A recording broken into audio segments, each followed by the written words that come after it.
Antes de que el sufrimiento de Job se escribiera sobre las arenas del tiempo. Antes de que la voz de Dios resonara en medio del torbellino. Hubo un silencio. Un misterio. Un espacio sagrado donde la fe sería puesta a prueba. Este es el umbral del viaje. Una historia que no comienza con una guerra o una profecía, sino con una vida plena, justa y bendecida. Y sin embargo, es allí donde el misterio del sufrimiento humano se revela con mayor claridad. Bienvenidos al libro de Job. Un relato que trasciende el tiempo. Una historia escrita con lágrimas, preguntas y fe. El misterio del sufrimiento, la historia de Job. En una tierra distante llamada Uz, más allá de las fronteras de Israel, bajo un cielo que pronto se tornaría oscuro como la medianoche sin estrellas, vivía un hombre llamado Job. Su nombre resuena a través de los milenios como un eco del dolor humano, pero también como un testimonio del misterio de la fe. Imaginen por un momento un universo donde cada acción tiene su consecuencia perfectamente balanceada. Donde cada buena obra recibe su merecida recompensa y cada maldad su justo castigo. Un cosmos ordenado bajo el principio inflexible de la justicia divina. Este era el mundo que Job creía habitar. Y tenía razones para creerlo. Era un hombre íntegro, recto, temeroso de Dios, que se apartaba del mal. Su vida era la perfecta ilustración de la sabiduría antigua, la obediencia trae bendición. Job poseía 7,000 ovejas, 3,000 camellos, 500 yuntas de bueyes, 500 asnas y una servidumbre muy numerosa. Era el hombre más rico de todo el oriente.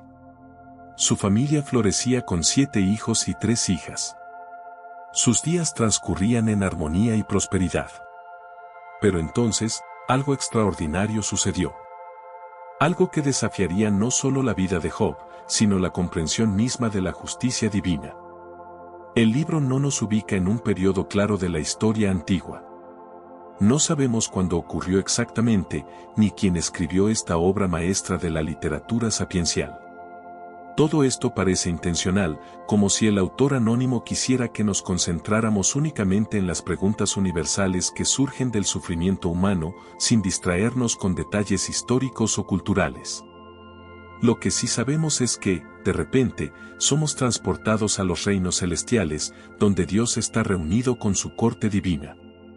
Entre las criaturas angelicales, los hijos de Dios, hay una figura enigmática llamada el Satán, que en hebreo significa el acusador o el opositor. No es aún el personaje que conoceríamos en escritos posteriores, sino una especie de fiscal celestial, cuya función parece ser cuestionar y poner a prueba. Y es aquí, en esta corte celestial, donde comienza el drama de Job. Un drama que desafiará nuestras nociones más profundas sobre la justicia, el sufrimiento y la sabiduría de Dios. El desafío celestial. ¿Has considerado a mi siervo Job? Pregunta Dios al acusador, señalando la rectitud y bondad de este hombre excepcional. La respuesta del adversario contiene una acusación punzante que resuena a través de los siglos. ¿Acaso Job teme a Dios de balde? ¿No ha cercado alrededor de él, de su casa y de todo lo que tiene? Al trabajo de sus manos has dado bendición y sus bienes han aumentado sobre la tierra. Pero extiende ahora tu mano y toca todo lo que tiene, y verás si no blasfema contra ti en tu rostro. La pregunta es devastadora en su implicación. ¿Es posible amar a Dios por quien es, o solo lo servimos por las bendiciones que recibimos? ¿Es nuestra fe un intercambio comercial donde la devoción se ofrece a cambio de prosperidad? Y así comienza la prueba de Job. Con el permiso divino, el acusador desata una serie de calamidades sobre este hombre justo. En rápida sucesión, mensajeros llegan con noticias cada vez más terribles: los bueyes y las asnas han sido robados, los siervos asesinados, las ovejas consumidas por fuego celestial, los camellos capturados por bandidos. Y finalmente, la noticia más devastadora: los 7 hijos y las 3 hijas de Job han muerto cuando un gran viento derribó la casa donde celebraban. En un solo día, Job lo perdió todo. La respuesta inicial de Job sorprende por su sobriedad: desnudo salí del vientre de mi madre, y desnudo volveré allá. Jehová dio, y Jehová quitó, sea el nombre de Jehová bendito. Pero el sufrimiento apenas comenzaba. El acusador argumentó que Job resistiría mientras su salud permaneciera intacta, así que con el permiso divino, hirió a Job con dolorosas llagas desde la planta del pie hasta la coronilla. Sentado entre cenizas, rascándose con un tiesto, Job se convirtió en la viva imagen del sufrimiento humano. Fue entonces cuando su propia esposa le instó, ¿aún mantienes tu integridad? Maldice a Dios, y muérete. Pero Job respondió, ¿recibiremos de Dios el bien, y el mal no lo recibiremos? Este es el Job que conocemos en los primeros 2 capítulos. Pero en el capítulo 3, algo cambia. El dolor se vuelve insoportable, y Job finalmente desata su alma en un lamento desgarrador, maldiciendo el día de su nacimiento. Sus palabras revelan cuán devastado está realmente. Perezca el día en que yo nací, y la noche en que se dijo, un varón ha sido concebido. ¿Por qué no morí yo al nacer? ¿Por qué no expiré al salir del vientre? El debate de la sabiduría. Es aquí donde llegan sus 3 amigos, Elifaz el temanita, Bildad el suita y Zofar el naamita. Al principio, guardan silencio durante 7 días y 7 noches, abrumados por el dolor de su amigo. Pero cuando comienzan a hablar, se inicia un intenso debate filosófico que ocupa la mayor parte del libro. Este debate entre Job y sus amigos no son simples conversaciones, sino una profunda exploración poética de 3 preguntas fundamentales. ¿Es Dios verdaderamente justo en su carácter? ¿Gobierna Dios el universo según el estricto principio de la justicia? Y si es así, ¿cómo se explica el sufrimiento de un hombre justo como Job? Los amigos de Job representan lo mejor del pensamiento antiguo oriental sobre Dios y el sufrimiento humano. Su argumento principal es sencillo: Dios es justo, por lo tanto, gobierna el mundo según una justicia retributiva perfecta. Si Job está sufriendo tan intensamente, debe haber cometido algún pecado terrible. Recapacita ahora, dice Elifaz, ¿qué inocente se ha perdido? ¿Dónde han sido destruidos los rectos? Esta teología de la retribución era la sabiduría convencional de su tiempo, similar a lo que encontramos en el libro de Proverbios: el justo es recompensado y el malvado es castigado. En otras palabras, obtienes lo que mereces. Pero Job desafía esta visión simplista. Él mantiene firmemente su inocencia, insistiendo en que su sufrimiento no es un castigo divino por pecados ocultos. Y tenemos la ventaja, como lectores, de saber que Job tiene razón, pues en el prólogo, Dios mismo ha declarado que Job es un hombre perfecto y recto, temeroso de Dios y apartado del mal. A medida que avanza el debate, Job se ve atrapado en una montaña rusa emocional. Por momentos, confía en la justicia divina, en otros, acusa a Dios de cruel arbitrariedad. Llega incluso a exigir un juicio con Dios, donde pueda defender su caso. He aquí, yo he preparado mi juicio, yo sé que seré justificado. ¿Quién es el que contenderá conmigo? Porque entonces callaría y moriría. Sus amigos, horrorizados por lo que consideran blasfemia, intensifican sus acusaciones. Bildad sugiere que los hijos de Job murieron por sus propios pecados. Zofar insiste en que Job debe estar ocultando alguna transgresión terrible. Cada uno, a su manera, intenta defender la justicia divina acusando a Job. Pero Job no cede. En un momento de claridad y esperanza, pronuncia una de las declaraciones de fe más poderosas de toda la literatura. Yo sé que mi Redentor vive, y que al final se levantará sobre el polvo, y después de deshecha está mi piel, en mi carne he de ver a Dios. Eventualmente, agotado por las acusaciones de sus amigos, Job los hace a un lado y lleva su caso directamente ante Dios, demandando una explicación. La intervención de Eliú. Antes de que Dios responda, aparece un cuarto interlocutor, Eliú el Busita. Más joven que los otros, ha escuchado pacientemente el debate. Ahora, indignado tanto por las acusaciones de Job contra Dios como por la incapacidad de los 3 amigos para responder adecuadamente, ofrece una perspectiva diferente. Eliú también cree en la justicia divina, pero sugiere que el sufrimiento puede tener propósitos más allá del castigo. Puede ser preventivo, advirtiendo contra pecados futuros. Puede ser formativo, desarrollando el carácter. Puede ser educativo, enseñando lecciones importantes. He aquí que Dios es excelso en su poder. Él es grande en fuerza y en juicio. Por tanto, los hombres le temerán. Aunque Eliú ofrece una visión más matizada del sufrimiento, sigue operando dentro del mismo paradigma básico, que todo en el universo debe tener una explicación moral comprensible para los humanos. Job no responde a Eliú. Es como si la sabiduría humana hubiera agotado todas sus respuestas, dejando el misterio intacto. La respuesta de Dios. Y entonces, desde un torbellino, Dios mismo habla.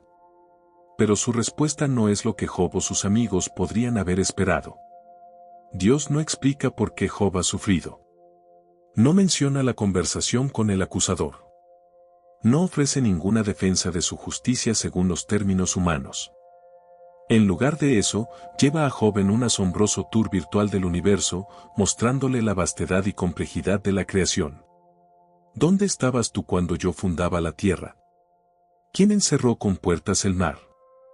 ¿Has mandado tú a la mañana en tus días? ¿Has entrado tú hasta las fuentes del mar, o has andado escudriñando el abismo? Luego, Dios desciende de lo cósmico a lo específico, describiendo con detalle asombroso las costumbres de los animales salvajes, cómo paren las cabras monteses, cómo se alimentan los leones, cómo vuela el halcón. La atención divina abarca desde las estrellas más distantes hasta el nido del águila. Finalmente, Dios describe dos criaturas extraordinarias, Behemoth y Leviatán, posiblemente representaciones poéticas del hipopótamo y el cocodrilo. Aunque muchos estudiosos creen que son criaturas mitológicas que simbolizan el caos primordial que Dios ha domesticado pero no eliminado. Lo sorprendente es que Dios habla de estas criaturas poderosas y potencialmente peligrosas con evidente orgullo y deleite. ¿Cuál es el punto de todo esto? La respuesta divina desafía radicalmente las suposiciones de Job y sus amigos. Lo primero que hace es mostrar que el universo es un lugar vasto y complejo, y que Dios tiene sus ojos en cada detalle.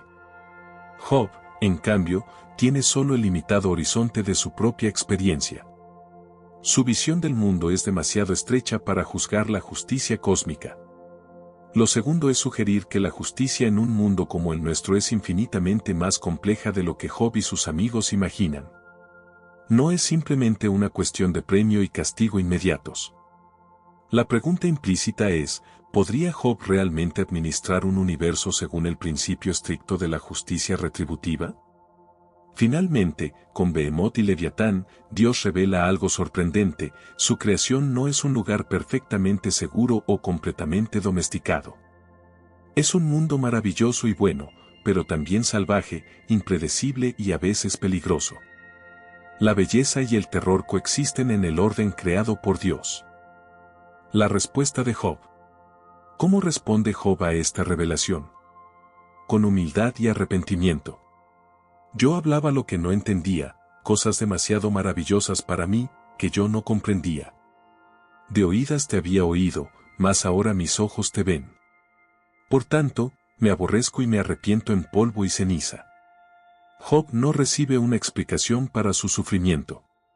Lo que recibe es una visión de Dios mismo, de su sabiduría y poder incomparables, de su atención al detalle y de su perspectiva infinitamente más amplia que la humana. Y esto parece ser suficiente.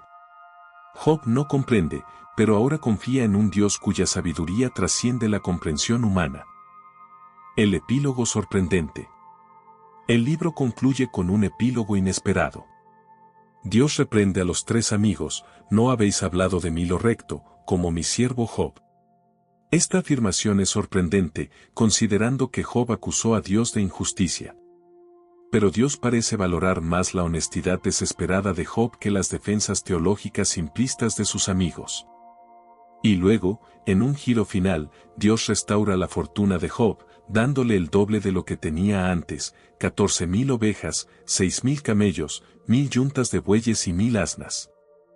Tiene también 7 hijos y 3 hijas, tan hermosas que no había mujeres tan hermosas como ellas en toda la tierra. Y Job vive 140 años más, viendo a sus hijos, y a los hijos de sus hijos, hasta la 4ª generación. Esta restauración no es una recompensa por la conducta de Job, ni una confirmación de la teología de la retribución. Es simplemente un regalo gratuito de la generosidad divina, tan inexplicable como el sufrimiento anterior.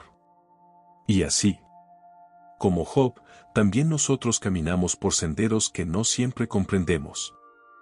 Entre sombras y silencio. Entre preguntas y fe. Si este viaje resonó contigo. Si estas palabras tocaron algo profundo en tu interior. Haz que más personas escuchen este mensaje. Suscríbete al canal. Deja tu me gusta si este contenido te inspiró. Y comparte en los comentarios. ¿Qué parte de esta historia te conmovió más?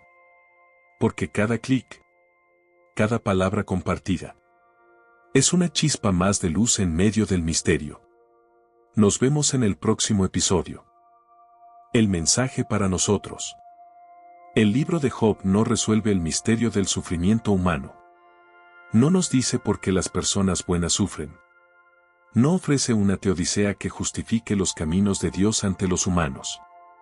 En lugar de eso, nos invita a confiar en la sabiduría de Dios cuando enfrentamos el sufrimiento, en vez de tratar de descubrir su razón. Nos muestra que cuando buscamos explicaciones, tendemos a simplificar a Dios, como hicieron los amigos, o a acusarlo con base en evidencia limitada, como hizo Job inicialmente. La literatura de la sabiduría en la Biblia nos presenta un recorrido fascinante. Proverbios nos muestra un mundo ordenado donde la justicia funciona, el justo es recompensado, el malvado castigado. Eclesiastés señala las excepciones, la vida no siempre es justa, a veces es impredecible como el humo.